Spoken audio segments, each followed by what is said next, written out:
Hello friends, welcome to my channel. तो आज हम अपना लेक्चर नंबर 3 कवर करेंगे लर्निंग का। फर्स्ट लेक्चर में हमने व्हाट इज़ लर्निंग उसके बेसिक फीचर्स कवर किए थे। सेकंड में हमने क्लासिकल कंडीशनिंग पढ़ी थी और एक्सपेरिमेंट किया था क्लासिकल कंडीशनिंग का जो पावलोव ने किया डॉग पे। आज हमारा जो टॉपिक है वो रहेगा क्लासिकल कंडीशनिंग के बेसिक प्रिंसिपल्स क्या क्या हैं। जैसे एक्विजिशन आपका फर्स्ट प्रिंसिपल आ गया, फिर सेकेंड प्रिंसिपल एक्सटेंशन आ गया, फिर थर्ड जनरलाइजेशन आ गया, फोर्थ डिस्क्रिमिनेशन आ गया। फिर इनमें कौन कौन से फैक्टर हैं जो इंपॉर्टेंट रोल प्ले करते हैं ये कवर करेंगे। और जो इससे नेक्स्ट लेक्चर आएगा वो आएगा आपका क्लासिकल कंडीशनिंग के एक्सेप्शंस टू द रूल। ठीक है, कौन कौन से एक्सेप्शन हैं क्लासिकल कंडीशनिंग में, कौन से और नए एक्सपेरिमेंट आए थे उसके जो उसको अपोज करते थे। ठीक है, तो चलो अब हम स्टार्ट करते हैं। तो पहला प्रिंसिपल आ गया एक्विजिशन। एक्विजिशन क्या है? The process by which a condition stimulus acquire the ability to elicit a conditioned response through repeated pairing of an unconditioned stimulus with the conditioned stimulus। तो एक्वाइजिशन क्या है कि जब एक रिस्पॉन्स को एक्वायर करता है कोई इंडिविजुअल या फिर कोई ऑर्गेनिज्म, जब उन दो स्टिमुलस को हम बार बार क्या करते हैं, उनकी एसोसिएशन करते हैं, उनकी पेयरिंग करते हैं, तो वो जो रिस्पॉन्स एक्वायर होता है उसको हम क्या बोलते हैं? एक्विजिशन। जैसे हमारे इस एक्सपेरिमेंट में क्या था कि बेल और फूड को क्या कर रहे थे, हम बार बार पेयर कर रहे थे, रिपीट कर रहे थे, जिसकी वजह से जो रिस्पॉन्स एक्वायर हो रहा था वो क्या था? सैलिवेशन था। ठीक है, तो जब डायरेक्ट सिर्फ बेल से सैलिवेशन होना स्टार्ट हो गई तो वो क्या था? आपका एक्विजिशन था, क्योंकि रिपीट पेयरिंग किसके किसके बीच में करी थी हमने? अनकंडीशन स्टिमुलस यानी कि फूड और आपका कंडीशन स्टिमुलस यानी कि बेल। इन दो की जब हमने बार बार रिपीट क्या करी थी? पेयरिंग करी थी, उससे जो रिस्पॉन्स आया था वो आ गया आपका एक्विजिशन।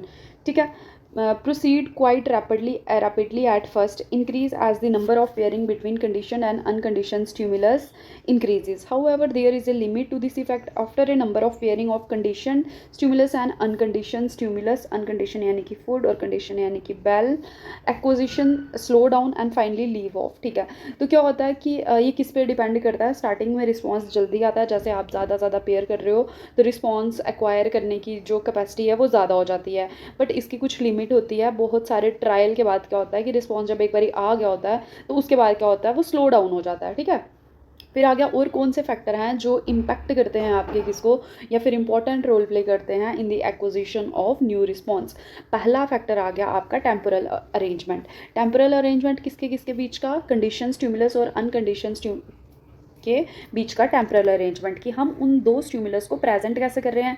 हम जो हमारा कंडीशन स्टिमुलस है और जो हमारा अनकंडीशन स्टिमुलस है, इनके बीच में गैप कितना दे रहे हैं या क्या ओवरलैप हो रहा है। तो टेम्परल मतलब टाइम कैसा है इन दोनों के बीच का, जब हम क्या कर रहे हैं, इनको प्रेजेंट कर रहे हैं। तो जो टेम्परल अरेंजमेंट है वो आपका 3 टाइप का है। फर्स्ट आ गया आपका फॉरवर्ड कंडीशनिंग, दूसरा आ गया आपका backward conditioning, third one is simultaneous conditioning. And forward conditioning is further divided into 2 parts, delay conditioning and trace conditioning. ठीक है, तो पहला आ गया आपका, अब आ गया temporal. Temporal means time related the extent to which a conditioned stimulus precedes or follow the presentation of an unconditioned stimulus। ठीक है, अब पहले टाइप पे पहला आ गया हमारा क्या? Forward conditioning. फॉरवर्ड में आ गया delay conditioning and trace conditioning. Delay में देखो क्या है? A procedure in which the condition stimulus is presented and remain presented for a fixed period before the uncondition stimulus is introduce. इसमें ये क्या बोल रहे हैं कि ये एक प्रोसीजर है जिसमें क्या होता है, हमारा कंडीशन स्टिमुलस यानी कि जो हमारा बेल है उसको हम प्रेजेंट करेंगे और प्रेजेंट ही रखेंगे जब तक हमारा फूड नहीं आता, थोड़ी देर का डिले करेंगे। After repeated exposure to such pairing a condition response develop. तो जब हम बार बार इस चीज़ को पेयर करेंगे कंडीशन रिस्पॉन्स डेवलप हो जाएगा। और जो आपकी डिले कंडीशनिंग है इसमें जो produce rapid rate of learning, तो सबसे ज़्यादा जो लर्निंग होती है वो किस में होती है? आपकी डिले में। अब देखो इसमें प्रेजेंट कैसे है, जैसे कि ये आपका कंडीशन स्टिमुलस, हमने बोला कि जब हम इसको प्रेजेंट करेंगे तो हम इसको प्रेजेंट ही रहने देंगे जब तक फूड नहीं आ रहा। तो फूड और जो बेल है ये क्या कर रही है? आपकी ओवरलैप कर रही है, तो मतलब डिले किस में? डिले बेल में डिले। जब तक फूड नहीं आ रहा है तो उसको प्रेजेंट रखो। ये क्या है? इसका पहला टेम्परल अरेंजमेंट है फॉरवर्ड कंडीशनिंग का। दूसरा आ गई आपकी ट्रेस कंडीशनिंग। ट्रेस में क्या बोल रहे हैं? A procedure in which the condition stimulus is presented separately with an interval of time between. अब इसमें क्या कर रहे हैं हम? जो बेल और फूड है उसके बीच में क्या कर रहे हैं? टाइम डिफरेंस दे रहे हैं। जैसे कि ये आ गई आपकी बेल बज रही है। जैसे बेल बजना बंद होगी हम तब फूड देंगे। ठीक है। तो कोई भी ओवरलैप नहीं हो रहा है किसमें, ट्रेस में। तो सैलिवेशन ऑफ डॉग यानी कि ये इसका एक रिस्पॉन्स है सैलिवेशन का। बेल जैसे कंप्लीट हुई तो वो पहले ही फूड से पहले रिस्पॉन्स करेगा, तो वो जो टाइम है फूड से पहले वो रिस्पॉन्स कर रहा है, वो क्या आपकी ट्रेस कंडीशनिंग हो रही है। इसमें क्या होता है, कंडीशन स्टिमुलस और अनकंडीशन स्टिमुलस आपका ओवरलैप नहीं करता है। देखो इन दोनों का डिफरेंस देखो, दोनों फॉरवर्ड कंडीशनिंग है। इसमें बेल जब बजना बंद हो गई उसके बाद फूड आया, कोई ओवरलैप नहीं हो रहा। बट डिले में क्या हो रहा है, ओवरलैप हो रहा है। बेल बजती रह रही है, कोई 1-2 सेकंड के लिए बजेगी, फिर फूड के साथ उसकी पेयरिंग हो रही है उस टाइप से। तो ये आपकी डिले आ गई, आपका ट्रेस आ गया। और सबसे ज़्यादा इफेक्टिव कौन सी होती है, आपकी डिले।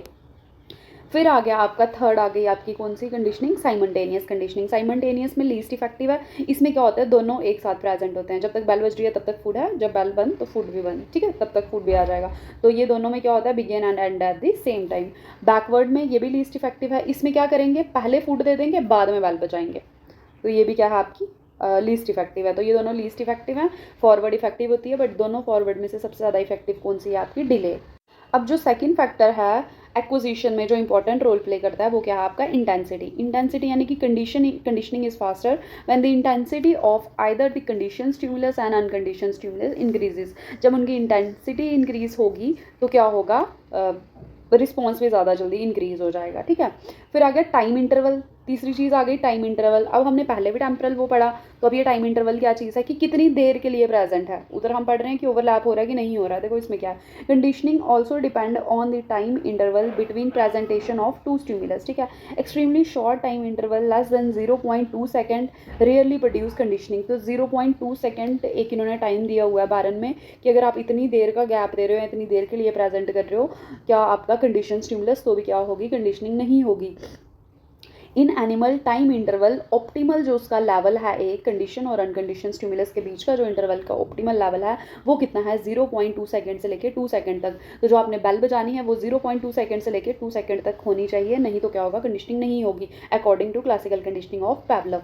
अब आ गया longer interval make it difficult for animal to recognize the condition stimulus as a signal for some future event. अब अगर हम इंटरवल लॉन्ग कर देते हैं ना, जैसे 2 सेकंड के बजाय अगर हम 4, 5, 6 सेकंड बजा रहे हैं अपनी बेल को, या फिर जो एक स्टिमुलस है उसको प्रेजेंट कर रहे हैं इतनी देर के लिए, तो एनिमल के लिए डिफिकल्ट हो जाएगा रिकॉग्नाइज करना कि अब फ्यूचर में कौन सा इवेंट होने वाला है। क्योंकि जो हमारी क्लासिकल कंडीशनिंग है उसमें मेन एक्सपेक्टेशन ही तो रोल प्ले कर रही है आपके कॉग्निशन के हिसाब से, कि एक स्टिमुलस के आने से दूसरे की एक्सपेक्टेशन हो रही है कि फ्यूचर में क्या इवेंट आने वाला है। तो अगर इंटरवल ज़्यादा होगा तो भी वो क्या होगा, प्रिडिक्शन नहीं हो पाएगी।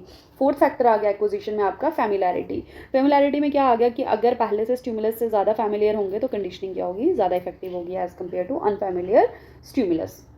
अब नेक्स्ट आ गया एक्सटेंशन। अब जब एक बार ये रिस्पॉन्स एक्वायर हो गया, ठीक है, कंडीशनिंग हो गई, तो वो रिस्पॉन्स खत्म कैसे होगा। Once conditioning is acquire how do we get rid of it. अब एक बार कंडीशनिंग कर दिया, अब उस रिस्पॉन्स को खत्म कैसे करें।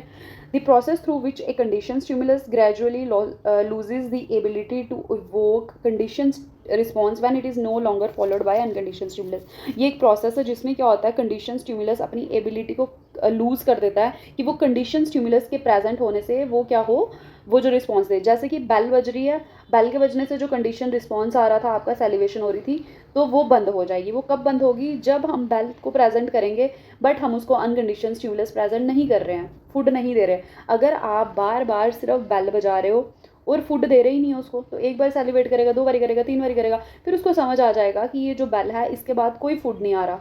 तो फूड नहीं आएगा तो ऑटोमेटिकली वो बेल को रिस्पॉन्स करना बंद कर देगा, सेलिब्रेट करना बंद कर देगा। तो ये जो बेल के बजने से सेलिब्रेशन नहीं हो रही है कंडीशन स्टिमुलस से, हमें वो रिस्पॉन्स नहीं मिल रहा है in the absence of uncondition stimulus, इसको हम क्या बोलते हैं, एक्सटेंशन बोलते हैं।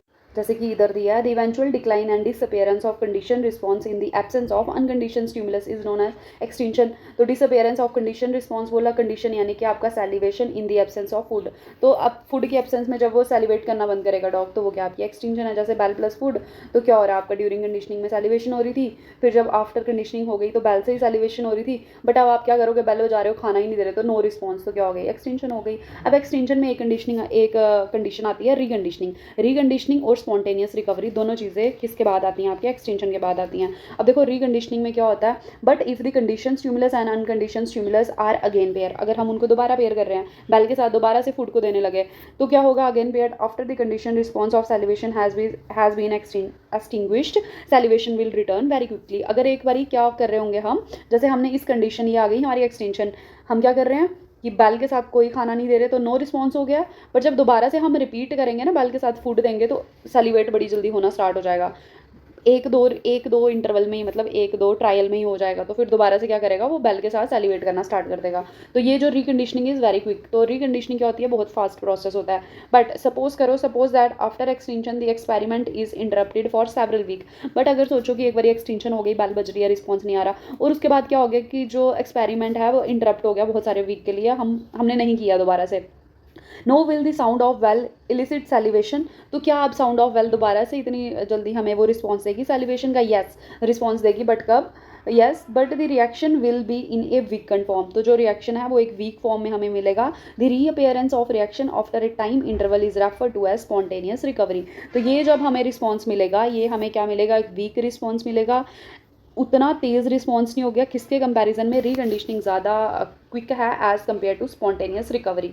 और स्पॉन्टेनियस रिकवरी कब आ रही है, जब हम थोड़ा टाइम गैप दे रहे हैं और उसके बाद एक्सपेरिमेंट को कर रहे हैं। तो रिस्पॉन्स के आने के चांसेस तो हैं, बट बहुत ज़्यादा चांसेस नहीं है, वीक रिस्पॉन्स मिलेगा। ठीक है, तो ये क्या था, आपका एक्सटेंशन था, और रिकंडीशनिंग ये आपका सेकंड प्रिंसिपल था क्लासिकल कंडीशनिंग का। थर्ड आ गया जनरलाइजेशन। जनरलाइजेशन में रिस्पॉन्डिंग टू सिमिलैरिटी। अब जनरलाइज में हम क्या करते हैं ना, सिमिलैरिटी को रिस्पॉन्स करेंगे। पहले पढ़ते हैं, the tendency of stimulus similar to a condition stimulus to evoke condition response. ये एक टेंडेंसी है स्टिमुलस की, जैसे कि कंडीशन स्टिमुलस है वो उसके जैसा ही रिस्पॉन्स प्रोड्यूस करेगा। जैसे कि अब मैं इधर एग्जाम्पल से बताती हूँ आपको कि बेल बज रही है, सेलिब्रेट हो रहा है, बट हो सकता है इस बेल की आवाज़ कैसी हो, ट्रिन ट्रिन। अब जो दूसरी बारी हमने बेल बजाई वो डिंग डोंग आ गई, तो वो सिर्फ साउंड को देख के ही सेलिब्रेट करना स्टार्ट करता है। तो ज़रूरी नहीं है कि बेल आपकी ट्रिन ट्रिन बजे या डिंग डोंग। तो ये दूसरी बेल को भी जब क्या कर रहा है, रिस्पॉन्स कर रहा है। तो ये क्या आ गया आपका, जनरलाइजेशन आ गया, कि वो रिस्पॉन्स को जनरलाइज कर रहा है। अब एक डिफरेंट साउंड को, मतलब सेम आइटम समझ के, सेम आइटम की डिफरेंट साउंड को जब वो रिस्पॉन्स कर रहा है, तो वो जनरलाइज कर रहा है उस चीज़ को। अब एक एग्जांपल और बहुत अच्छी है, और ये एक्सपेरिमेंट पढ़ लेना आप ज़रूर, जो आपका एल्बर्ट का है, लिटिल एल्बर्ट, अच्छा वो लिटिल पीटर था। एक एल्बर्ट पे जो एक्सपेरिमेंट हुआ है, किसका, जो उस पर फेयर जनरेट करवाया था एक बच्चे में। इस एक्सपेरिमेंट को पढ़ लेना, क्लासिकल कंडीशनिंग में आता है। एल्बर्ट का भी पढ़ लेना और लिटिल पीटर का भी पढ़ना, क्योंकि उसमें करी थी काउंटर कंडीशनिंग। अब इसको क्या था, वाइट रैट से फेयर जनरेट करवाया था। अब वो बच्चा सिर्फ वाइट रैट से नहीं डर रहा था, वो हर एक वाइट चीज़ से डर रहा था, जैसे कि white dog, white cat, white coat. तो वो वाइट चीज़ को देख के ही क्या हो रहा था, डर रहा था। तो ये क्या कर रहा था, जनरलाइज कर रहा था अपने फेयर को, कि कोई भी वाइट चीज़ देख के डरने स्टार्ट हो रहा है। ठीक है, तो ये क्या होता है, अब हमारा जनरलाइजेशन है कि सिमिलैरिटीज़ को हम सेम रिस्पॉन्स देते हैं, बेशक वो स्टिमुलस आपका थोड़ा अलग हो। अब आ गया डिस्क्रिमिनेशन। डिस्क्रिमिनेशन आ गया the process by which organism learn to respond to certain stimulus but not to other. अब ये वो प्रोसेस है जिसमें क्या है कि ऑर्गेनिज्म लर्न कर लेता है कि पर्टिकुलर मेरे को इसी चीज़ को रिस्पॉन्स देना है, सबको रिस्पॉन्स नहीं देना है। ठीक है, तो अब जैसे ऊपर हम एक एग्जाम्पल और भी ले सकते हैं किसकी, आपके जनरलाइजेशन की। जैसे कि क्लास में 5 टीचर हैं, आपकी क्लास, आपको 5 टीचर पढ़ाते हैं, बट एक टीचर आपको बहुत ज़्यादा डांटता है, कभी कभी पनिशमेंट देता है, कभी कभी हो सकता है कि थप्पड़ मार देता है या रोज़ कॉपी चेक करता है, मतलब बड़ा तंग करता है कोई एक टीचर। अब क्या है कि आप उस टीचर से डरते हो, बट अगर आप बाकी टीचर से भी डरना स्टार्ट हो जाओ, क्योंकि वो भी टीचर हैं, तो आप एक टीचर का जो फेयर है वो बाकी सबको जनरलाइज कर रहे हो कि ये सारे भी वैसे ही होंगे, तो क्या होगा आपका, इधर आप रिस्पॉन्स को जनरलाइज कर रहे हो। ठीक है, बट डिस्क्रिमिनेट क्या होगा कि आपको पता है कि ये एक पर्टिकुलर वैसा बिहेव करता है, तो मेरे को अपना बिहेवियर को चेंज करना है इसके लिए, बट जो बाकी के जा रहे हैं वो अलग बिहेव करते हैं, तो मुझे अलग तरीके से उस क्लास में बैठना है। तो वो क्या आ गया आपका, डिस्क्रिमिनेशन आ गया। Example, attack by a dog. अब पर्टिकुलर आपको कभी किसी डॉग ने काटा, जैसे कि पिटबुल ने काटा, आप पिटबुल से डरने लगे, तो ये क्या हो गया, फियर जनरेट हो गया। Fear from every breed of dog. अगर आप हर एक ब्रीड से डर रहे हो, क्यों, क्योंकि वो डॉग है, तो इसका मतलब आप क्या कर रहे हो, जर्नलाइज कर रहे हो स्टिमुलस को। फियर फ्रॉम पर्टिकुलर ब्रीड, अगर आप एक पर्टिकुलर ब्रीड से डर रहे हो, सिर्फ पिटबुल से डर रहे हो, तो आप डिस्क्रिमिनेट कर रहे हो। बट उसमें भी अगर आप पर्टिकुलर सिर्फ एक पिटबुल उसी डॉग से डर रहे हो, बाकी पिटबुल से भी नहीं डर रहे हो, तो भी आप क्या कर रहे हो, डिस्क्रिमिनेट कर पा रहे हो स्टिमुलस को, तो इसको हम डिस्क्रिमिनेशन बोलेंगे। ठीक है, अब जो हमारा नेक्स्ट टॉपिक आएगा क्लासिकल कंडीशनिंग का, एक्सेप्शंस टू रूल आएगा। बायोलॉजिकल कंस्ट्रेंट्स कैसे इंपॉर्टेंट रोल प्ले करते हैं, इसमें हम गार्किया इफेक्ट पढ़ेंगे एक। ठीक है, और गार्किया इफेक्ट में भी एक एक्सपेरिमेंट हुआ था, फ्लेवर्ड वाटर और साउंड वाला। ठीक है, शॉक दी गई थी और इलनेस हुई थी किसको, रैट्स को। क्या हुआ था उसमें, वो करेंगे नेक्स्ट लेक्चर। और ब्रेकिंग ऑल रूल्स, यानी कि आपका कंडीशन टेस्ट वर्जन पढ़ेंगे। कॉग्निटिव प्रोसेस पढ़ेंगे क्लासिकल कंडीशनिंग का, कि उसमें ब्लॉकिंग क्या रोल प्ले करता है। ठीक है, और फिर उसके बाद आपका मेंटल इमेजेस क्या रोल प्ले करती हैं कॉग्निशन में, अकॉर्डिंग टू क्लासिकल कंडीशनिंग, और ये हमने कवर कर दिया है। और काउंटर कंडीशनिंग क्या होती है ये भी बता दूंगी मैं आपको, और ये शॉर्ट नोट्स है। और हायर ऑर्डर कंडीशनिंग क्या होती है वो भी बता दूंगी। और जो नेक्स्ट लेक्चर आएगा उसके साथ हमारी क्लासिकल कंडीशनिंग कंप्लीट हो जाएगी। अगर आपको वीडियो अच्छी लगेगी तो लाइक करना, चैनल को सब्सक्राइब करना, वीडियो को शेयर करना, और MCQ के लिए दूसरी सीरीज़ को ज्वाइन करना। और MCQ की PDF ग्रुप में अवेलेबल है, वहाँ से डाउनलोड कर लेना द माइंड क्वेश्चन ग्रुप से। Thank you.